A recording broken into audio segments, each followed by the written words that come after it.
Hello students, आज हम लोग पढ़ने जा रहे हैं इक्विलिब्रियम ऑफ चार्ज। तो स्टार्ट करते हैं equilibrium of charge.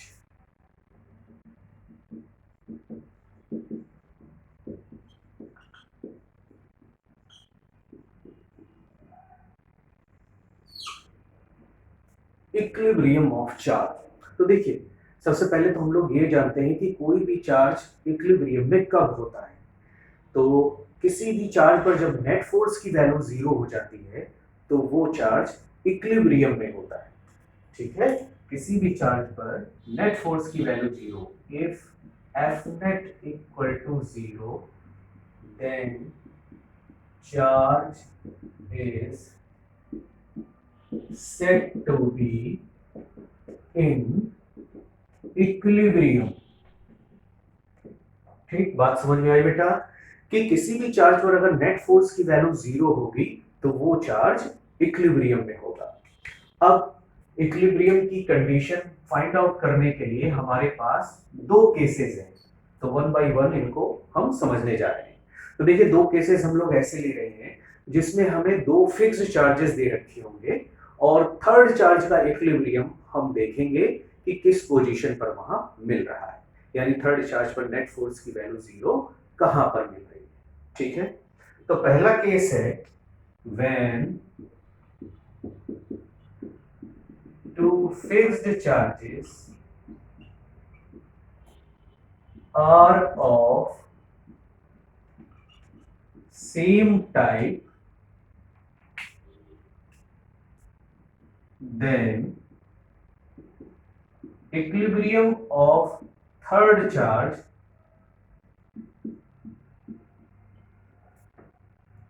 lies in between the line joining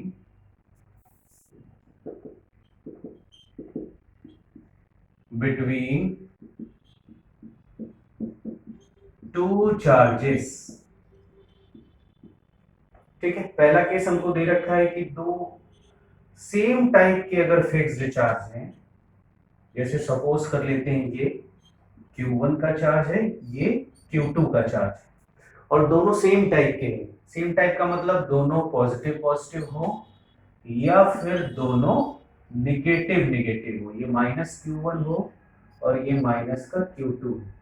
तो इस कंडीशन में जो थर्ड चार्ज होता है उसका इक्विलिब्रियम इनको मिलाने वाली लाइन के बीच में कहीं मिलता है। अगर दोनों के मैग्नीट्यूड सेम होंगे, Q1 और Q2 के मैग्नीट्यूड सेम होंगे तो बिल्कुल मिड पॉइंट पर मिलेगा।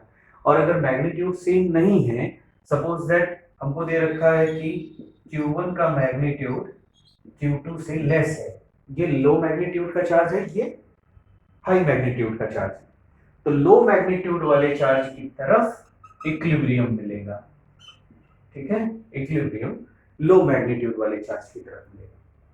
तो सपोज कर लेते हैं कि Q1 Q2 के बीच की डिस्टेंस हमको r की दे रखी है और Q1 से ये x डिस्टेंस पर है, तो ये वाली डिस्टेंस r माइनस एक्स के इक्वल हो जाएगी।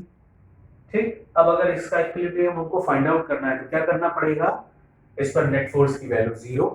तो देखिए, एक तो Q1 इस पर फोर्स लगा रहा होगा इस डायरेक्शन में, सपोज कर लीजिए ये F1 का फोर्स लगा रहा है इस पर, और Q2 इस पर इस डायरेक्शन में फोर्स लगा रहा होगा F2 का। तो for equilibrium F1 will be equal to F2, F1 F2 के इक्वल हो जाएगा। तो देखिए, F1 जो Q1 Q0 पर फोर्स लगाएगा उसकी वैल्यू होगी K times Q1 Q0 upon x square equal to F2 की वैल्यू क्या होगी, K Q2 Q0 upon R minus x का स्क्वायर। ठीक, देखिए Q0 से Q0 कैंसिल हो जाएगा, K से K कैंसिल हो जाएगा, दोनों तरफ अगर हम रूट ले लें तो यहां लिख सकते हैं root Q1 upon x equal to root Q2 upon R minus x, cross multiply कर देते हैं तो root Q1 R minus root Q1 X equal to root Q2 times X। X वाला टर्म एक तरफ ले जाइए तो यहां से हम सॉल्व करेंगे तो X की वैल्यू आ जाएगी root Q1 R upon root Q1 plus root Q2, ये x की वैल्यू में फाइंड आउट हो जाएगी। यानी कि लो मैग्नीट्यूड वाला जो चार्ज है उससे कितनी डिस्टेंस पर Q नॉट इक्विलिब्रियम में होगा, ये वैल्यू में फाइंड आउट हो जाएगी। तो क्लियर हुआ आपको ये? ओके, नेक्स्ट पे आते हैं।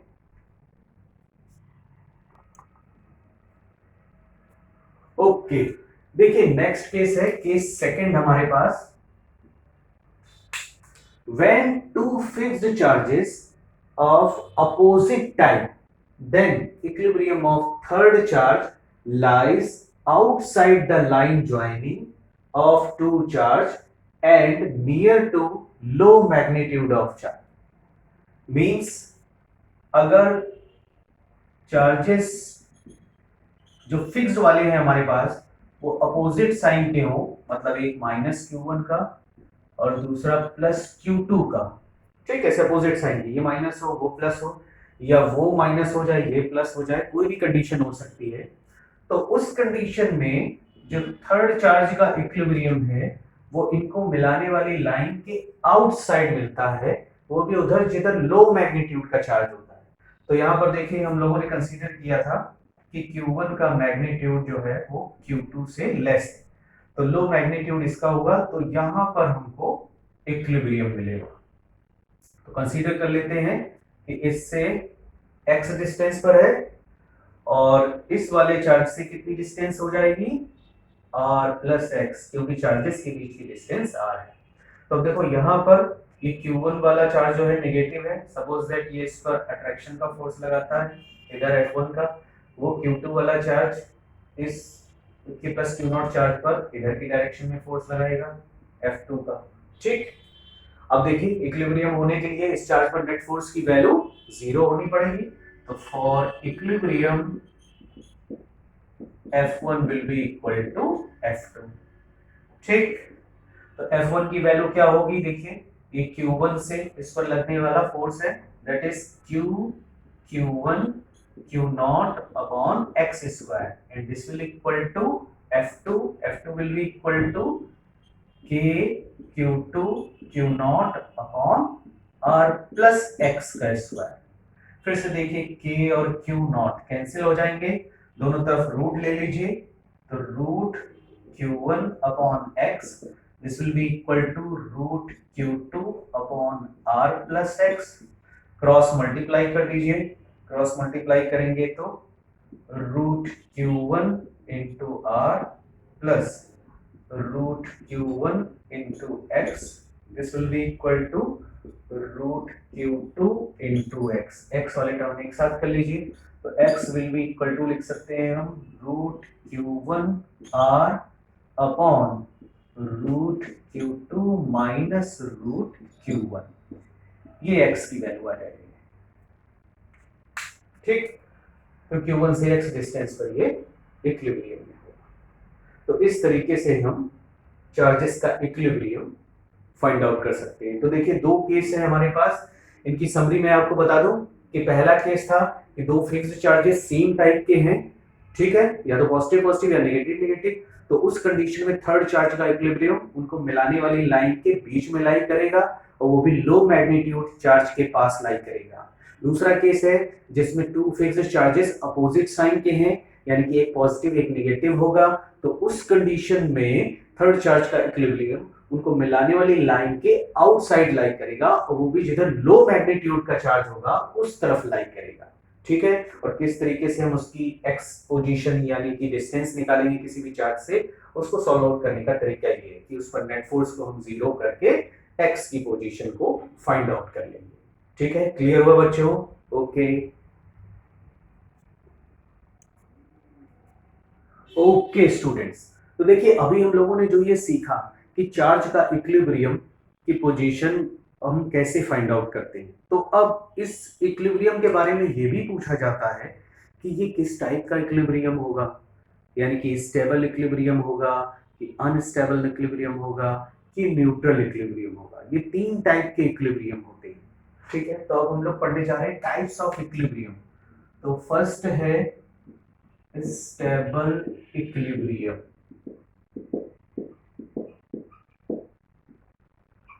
देखो स्टेबल इक्विलिब्रियम क्या होता है। अगर हमने चार्ज को अपनी मीन पोजीशन से थोड़ा सा डिस्टर्ब किया और डिस्टर्ब करने के बाद अगर इस चार्ज की पोजीशन वहीं पर नहीं बनी रहती है, इस पर नेट फोर्स फिर से मीन पोजीशन की तरफ लगता है और ये वापस मीन पोजीशन की तरफ आ जाता है, तो हम कहेंगे ये चार्ज स्टेबल इक्विलिब्रियम में होगा। ठीक है, मीन पोजीशन से कहीं भी डिस्टर्ब करो, चाहे इधर लेफ्ट साइड में कर दो चाहे राइट साइड में कर दो, और छोड़ने पर उस पर नेट फोर्स फिर से अगर मीन पोजीशन की तरफ लगे और ये वापस आ जाए मीन पोजीशन पर, तो हम कहेंगे चार्ज स्टेबल इक्विलिब्रियम में। ठीक है, समझ में आया। उसके बाद अनस्टेबल इक्विलिब्रियम क्या होता है।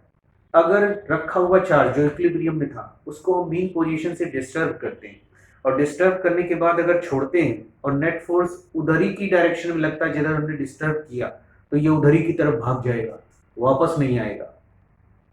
तो इस टाइप का जो इक्विलिब्रियम होगा वो अनस्टेबल इक्विलिब्रियम होगा। ठीक है, किधर भी छोड़ो, मीन पोजीशन के इधर छोड़ो तो इधर की तरफ भाग जाएगा, वापस नहीं आएगा, इधर की तरफ शिफ्ट करो छोड़ो तो उधर ही की तरफ चला जाएगा, वापस नहीं आएगा, तो ये अनस्टेबल इक्विलिब्रियम।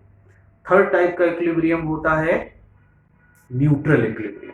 तो न्यूट्रल इक्विलिब्रियम में क्या कंडीशन होती है कि जैसे ही हम न्यूट्रल वाली पोजीशन से यानी इक्विलिब्रियम पोजीशन से चार्ज पार्टिकल को शिफ्ट करेंगे और उसके बाद छोड़ेंगे, तो ये ना वापस आएगा ना दूर जाएगा, अपनी उसी पोजीशन पे बना रहेगा।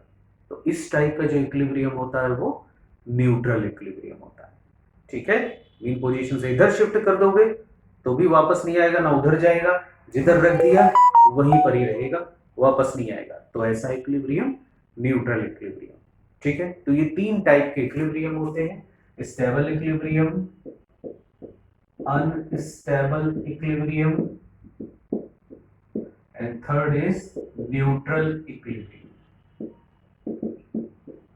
ये दो इक्विलिब्रियम तो हमें जनरली चार्जेस में मिलते हैं और ये बहुत कम देखने को मिलता है। तो अब हम आपको इसकी एक शॉर्ट ट्रिक बता रहे हैं जिससे आप क्वेश्चन को देखते ही ये समझ जाओगे कि ये स्टेबल इक्विलिब्रियम होगा कि अनस्टेबल इक्विलिब्रियम होगा। ठीक है, तो केस लेते हैं एक एक करके। तो क्वेश्चन 1 है हमारे पास, फिक्स्ड चार्जेस वाला लेते हैं। ठीक है, पहला वाला केस जिसमें ये Q1 और ये Q2, ठीक, दोनों सेम टाइप के थे।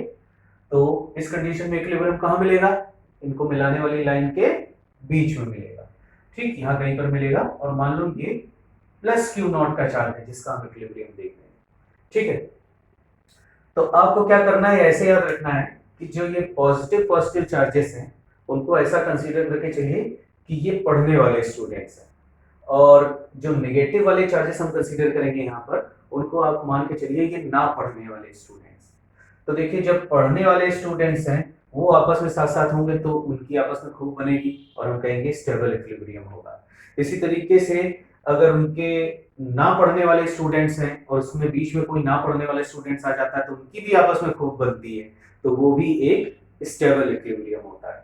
ठीक है, तो यहाँ पर देखो ये Q1 और Q2 पॉजिटिव पॉजिटिव हैं, पढ़ने वाले स्टूडेंट्स, और उनके बीच में प्लस Q0 एक पढ़ने वाला स्टूडेंट्स आ गया, तो इसकी भी इन सब के साथ आपस में खूब बनेगी। तो ये कैसा इक्विलिब्रियम होगा, स्टेबल इक्विलिब्रियम, स्टेबल इक्विलिब्रियम होगा यहाँ। ठीक है, क्लियर, समझ में आ रहा है। अगला देखो, मान लो तो ये चार्ज प्लस Q1 ये प्लस Q2 है और यहाँ पर अब माइनस Q0 रखा हुआ है, ये दो पढ़ने वाले हैं और ये ना पढ़ने वाला, तो कैसा इक्विलिब्रियम होगा, अनस्टेबल। ठीक, बात क्लियर। अगला केस देखो, ये माइनस Q1 चार्ज ये माइनस Q2 चार्ज, तो अभी दोनों सेम टाइप के हैं तो इक्विलिब्रियम बीच में ही मिलेगा। मान लो यहाँ पर प्लस Q0 चार्ज है जिसका इक्विलिब्रियम देख रहे हैं, तो दो ना पढ़ने वाले हैं उनके बीच में एक पढ़ने वाला आ गया, तो इक्विलिब्रियम अनस्टेबल।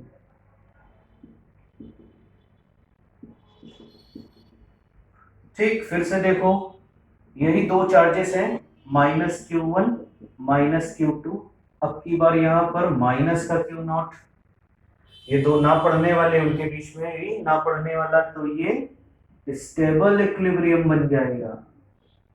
ओके, अब आते हैं अगले वाले केस पर।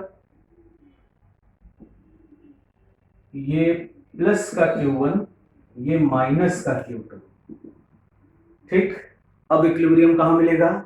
इनको मिलाने वाली लाइन के बाहर, वो भी जिधर लो मैग्नीट्यूड का चार्ज है। तो कंसीडर कर लेते हैं कि यहां पर ये जो Q1 है उसका मैग्नीट्यूड Q2 से लेस है। ठीक है, तो यहां पर इक्विलिब्रियम मिलेगा। मान लेते हैं प्लस Q0 का चार्ज है जो रखा हुआ है, उसका इक्विलिब्रियम हम लोग देख रहे हैं। तो अब इस कंडीशन में आप ऐसे याद रखिए कि जो इसके पास वाला चार्ज है, जिसका इक्विलिब्रियम हम देख रहे हैं, उसके पास वाला चार्ज वो देखो किस टाइप का है, वो पढ़ने वाला है और ये भी पढ़ने वाला है, तो स्टेबल इक्विलिब्रियम।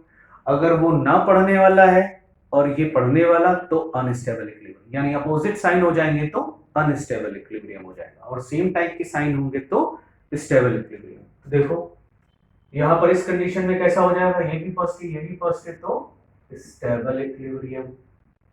ठीक, अगली कंडीशन देखो, ये प्लस का Q1, ये माइनस का Q2, और यहां पर अब माइनस Q0 रखा हुआ है, तो इसका इक्विलिब्रियम कैसा हो जाएगा?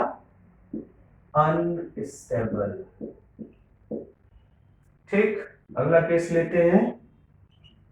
अब ये माइनस का Q1 है, ये प्लस का Q2 है, तो अब भी इक्विलिब्रियम तो उधर ही मिलेगा जिधर लो मैग्नीट्यूड का चार्ज होगा, यानी कि यहां पर।